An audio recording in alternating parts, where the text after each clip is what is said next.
Welcome to Israel Now News. I'm Yochanan El-Rom. And I'm Erin Viner.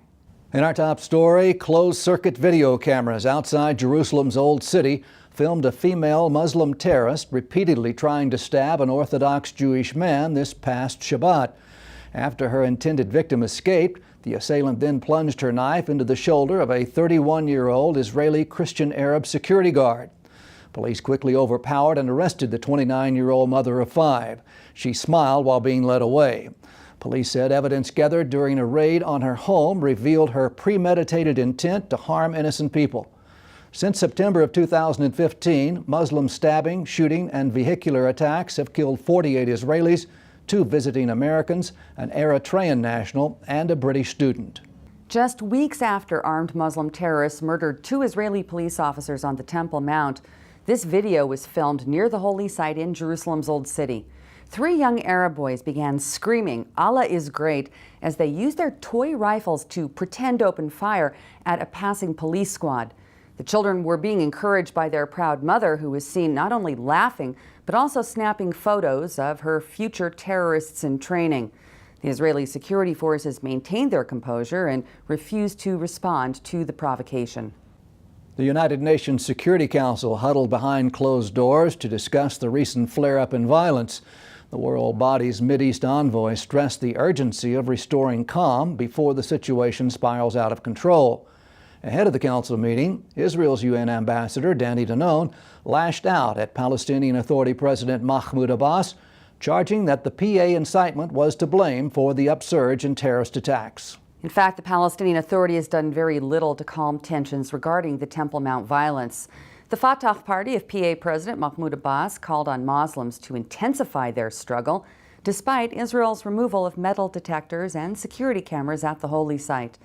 The Palestinian faction's Central Committee insisted that the protests would continue, and Abbas said that he will take his time in restoring full security coordination with Israel. Israel is warning Gaza's Hamas rulers against any attempted interference with the construction of its new underground border wall. The barrier is designed to stop the building of terror tunnels by the radical Islamists.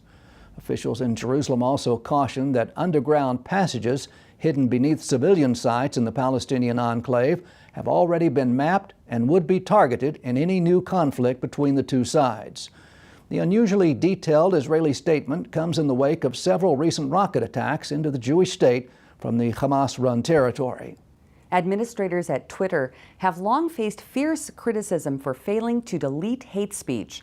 One German-Israeli artist has had enough, so he mounted a protest outside the social media platform's headquarters in Hamburg.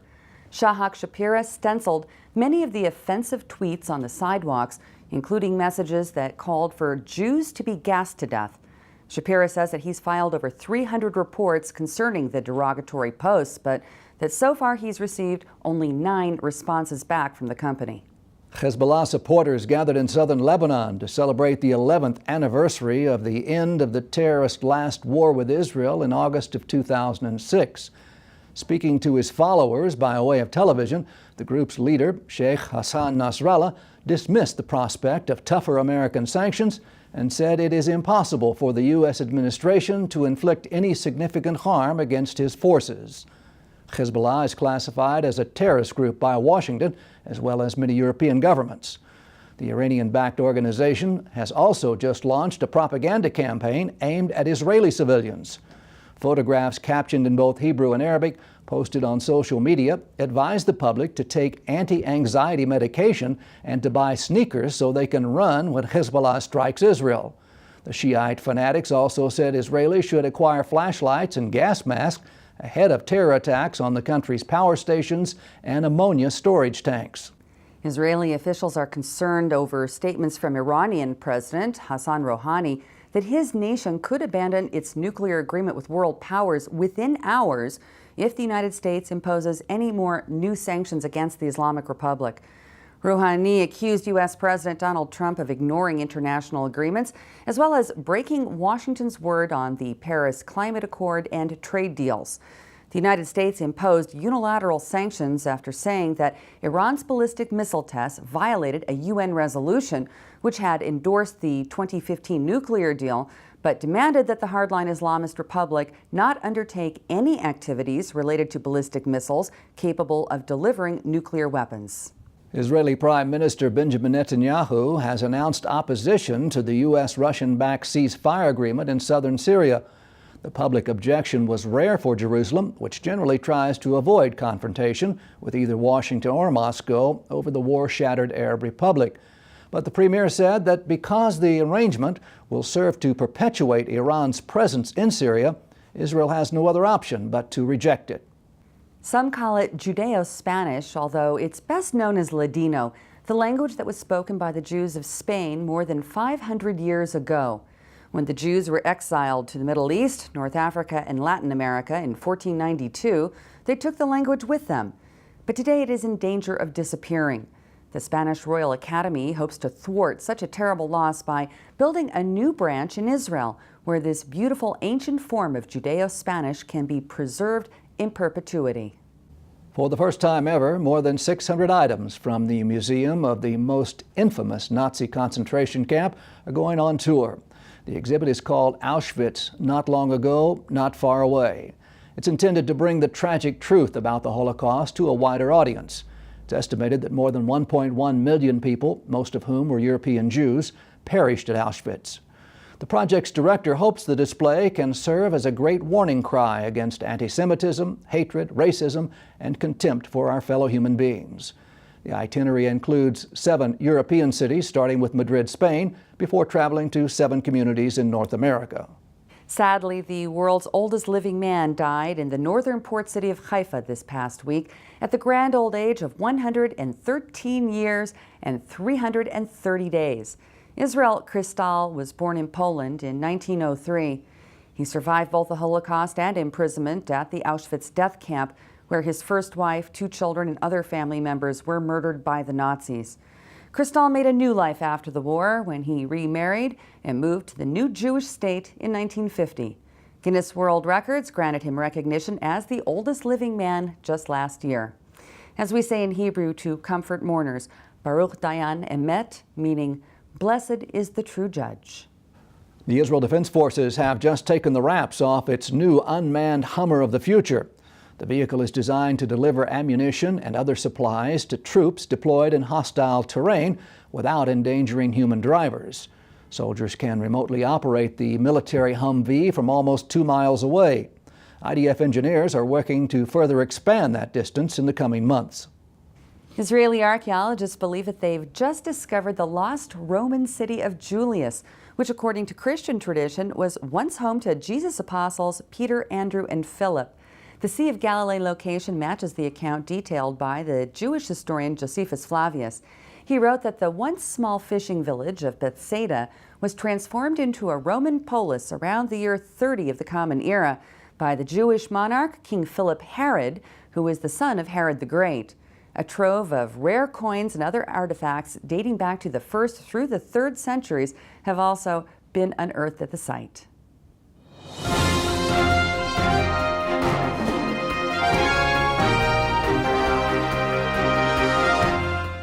That now concludes the news portion of our show. Stay tuned for Ask the Source with Josh Reinstein.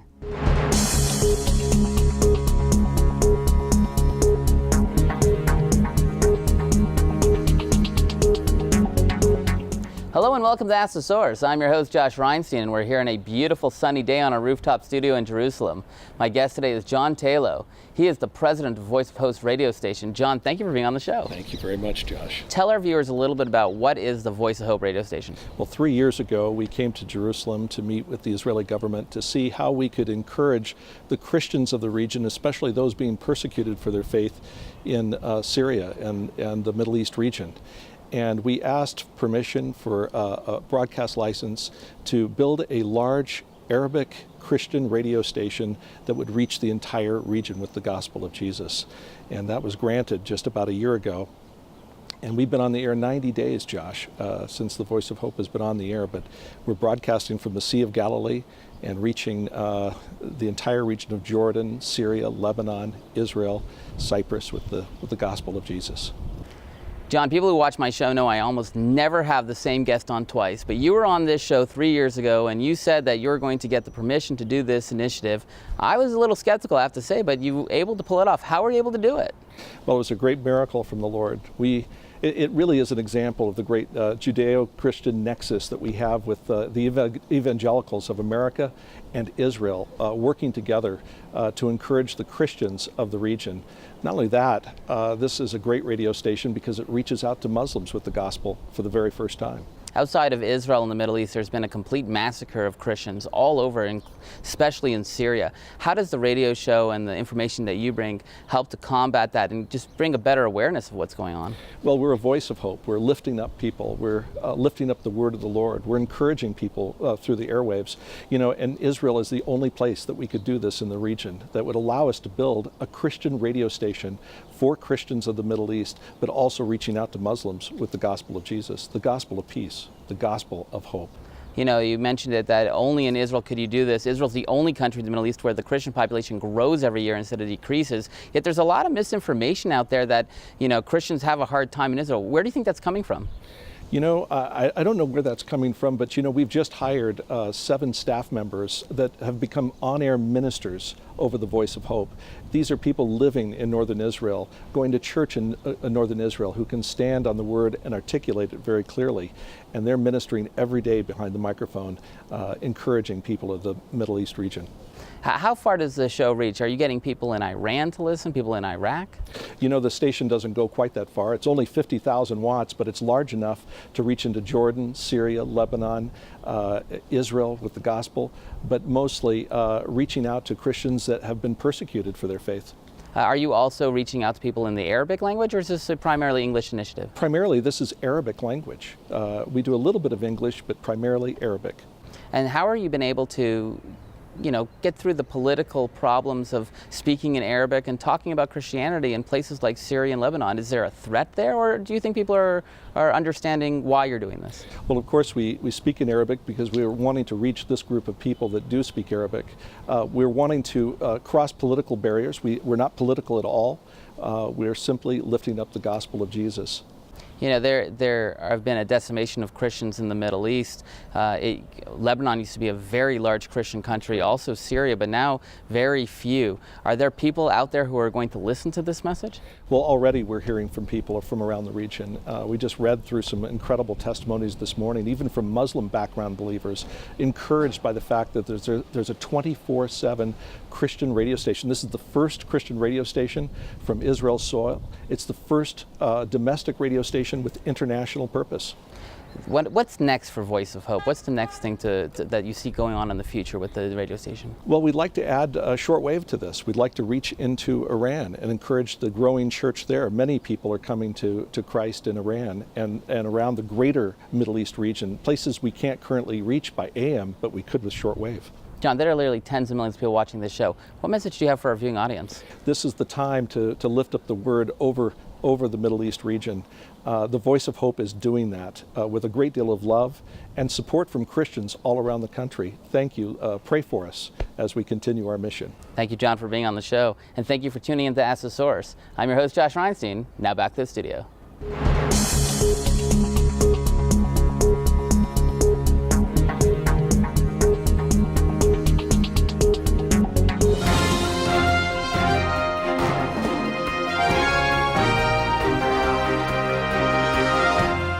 Up next, the return to Zion with Keren Hayesod.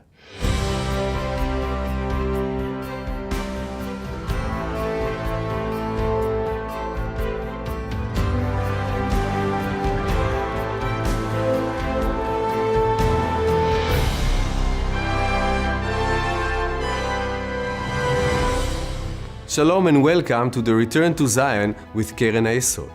I'm Eliezer Moody Sandberg, World Chairman of Keren Hayesod, the leading official fundraising organization for the State of Israel. This is the story of the biggest aliyah in Israel's history from the former Soviet Union. Be inspired by the stories of the prisoners of Zion, whose courage led to the crumbling of the Iron Curtain. Please help us to continue to bring the Jews of Russia back home to the Promised Land.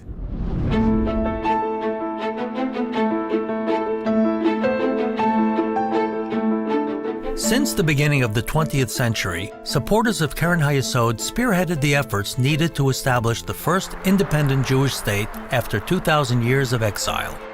For Jews across the world, Keren HaYesod helped forge a new age of hope, making the dream of 2 millennia come true.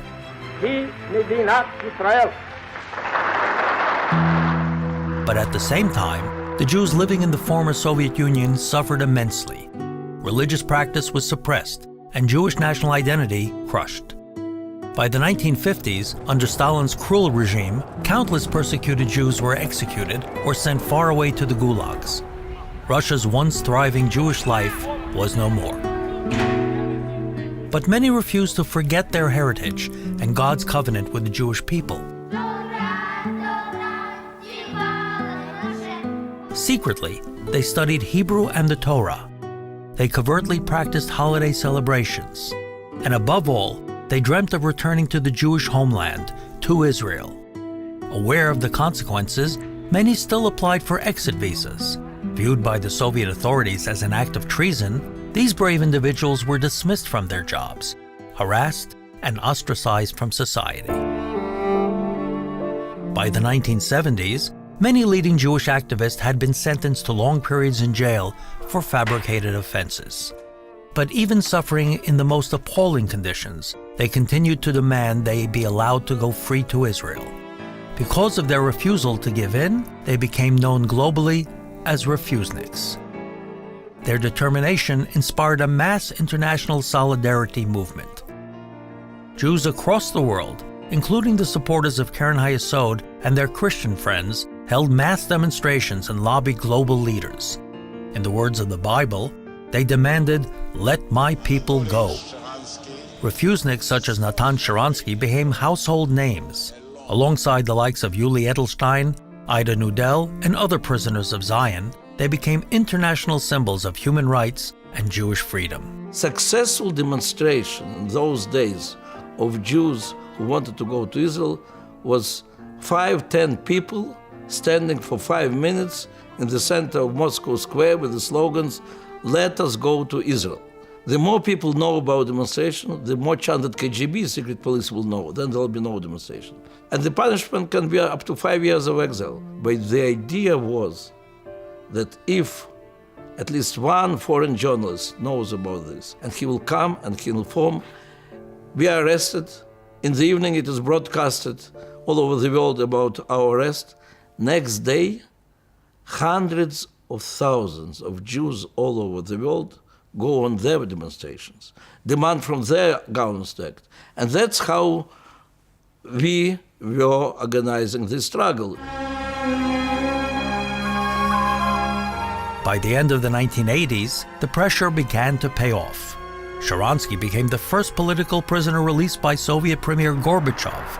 Sharansky and his comrades were welcomed to Israel as heroes, bringing to life the prophecy of Zechariah, "I will return to Zion and dwell in Jerusalem." When Communist Russia collapsed in the early 1990s, over 1 million Jews followed these prisoners of Zion to Israel. With Keren HaYesod's help, they built flourishing lives in the home of their forefathers. Those who once languished in Russian jails became influential Israeli leaders. Sharansky served as a 4-time minister and deputy prime minister. After being imprisoned for 3 years in Siberia, Yuli Edelstein is now current Speaker of Israel's parliament. Ida Nudel remains a leading social activist and a powerful Israeli public voice. The legacy of the prisoners of Zion will truly continue to shine bright for many years to come. And yet, there's so much more work to be done to help bring more Jews from Russia back home to Israel. Keren HaYesod remains at the heart of this mission. Now is your chance to join us in supporting the next wave of Aliyah from Russia and be part of history in the making. Let's bless Israel together. To donate and get information, call us at 1-800-505-1665 or visit our website at www.khisrael.org.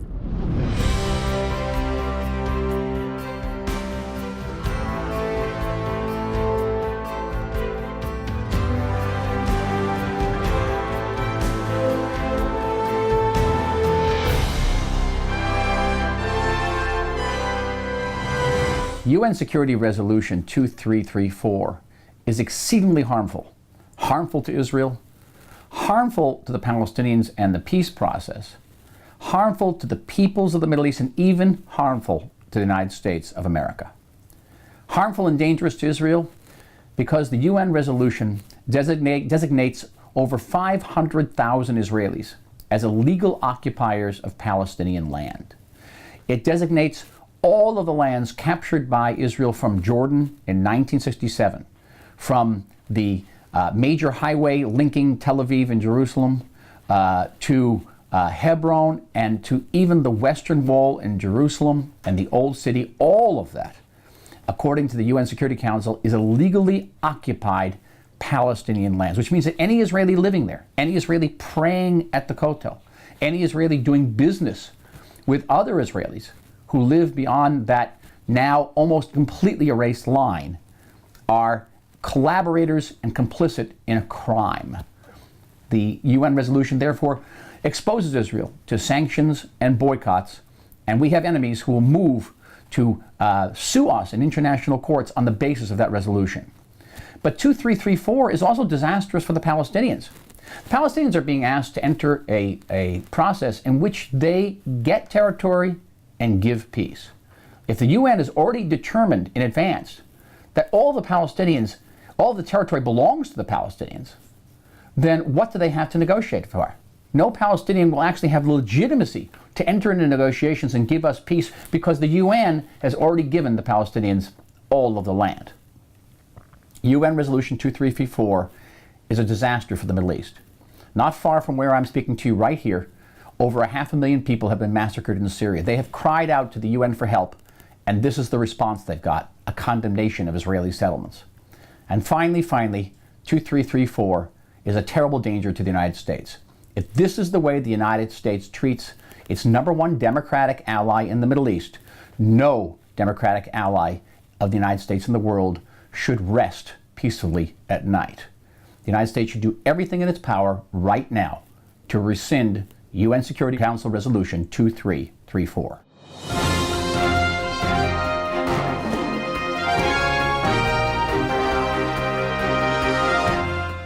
Please stay tuned for the ICEJ report from the International Christian Embassy, Jerusalem. We know that Jews have been living in Ethiopia for well over 2,000 years. There are many who believe that the Ethiopian Jews are actually the tribe of Dan that migrated south, followed the course of the Blue Nile, and settled in those regions of northeastern Ethiopia. The Ethiopian Jews have been extremely faithful under duress, under persecution, under harsh living conditions. To be Jews in Ethiopia, really, it's not easy. We say that we have to arrive to Jerusalem, we have to be in our country. Kids, elders, everybody. It was like the dream was Jerusalem. So once they heard that there's chance to fulfill this dream, it wasn't a question of if, it was a question of how to do that. They belong to Israel. This is their homeland. They have to come back to Israel, so they have to come and join their family. It has been said about people making Aliyah from Ethiopia. In a 4-hour plane ride, they travel 400 years in time. Because life in Ethiopia, specifically in the parts where the Jewish community live, is very different than life in Israel. They come from remote village, come to the modern country, a very educational gap, cultural gap. They came from the rural world. They were farmers mostly, and it is hard for them to get into the modern Israeli society. The family life changes drastically. The child picks up Hebrew within a short span of months and becomes all of a sudden the guide and the interpreter for his family. After 3 months, I could speak the Hebrew, the language. I wanted to prove myself as an Israeli like my other Israeli friends, so I speak only Hebrew, and immediately I forgot my mother tongue, Amharic, and after a few years I couldn't speak with my mother. I had no language to interact with my parents. You don't read, you don't write, nothing. That's the issue. So we need a lot of help. We need a lot of help. It's not just about making Aliyah, immigrating, arriving at Ben Gurion Airport and saying, hi, here I am, I'm starting my new life. These people, in most cases, are like an Abraham. They left everything. And so just as God made promises to Abraham of what he will receive when he comes, so Olim that come to Israel have the opportunity to receive different klita, the Hebrew word for absorption, integration. Someone who makes Aliyah, who immigrates, it doesn't stop there. They receive and they need assistance in becoming integrated into Israel.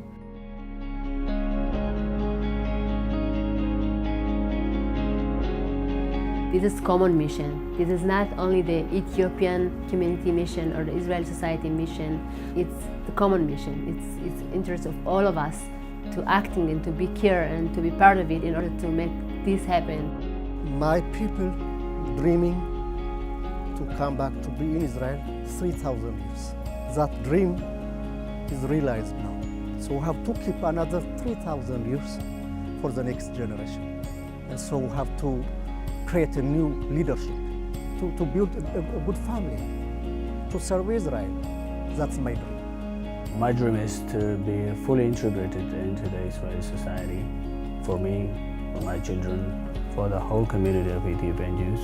I'm very pleased and very happy to hear that there are many Christians who are helping right now in Ethiopia and in Israel. Assistance that is given by the Christian embassy to help in this integration and to give the mentoring and to give the special education assistance and to give the opportunity and to express this faith in the people and in their destiny here in Israel is something that is very needed and has a tremendous impact. To hear and Christians come to help the Jewish people.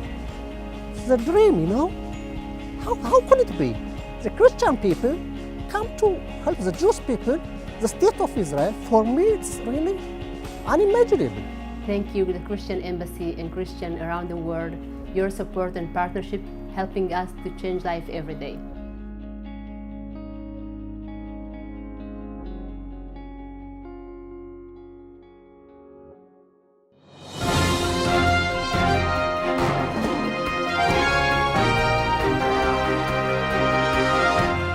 That's going to do it for this edition of Israel Now News. I'm Yochanan El-Rom. And I'm Erin Viner, reporting from our studio in Jerusalem. Please join us again next week for all of your Israel updates.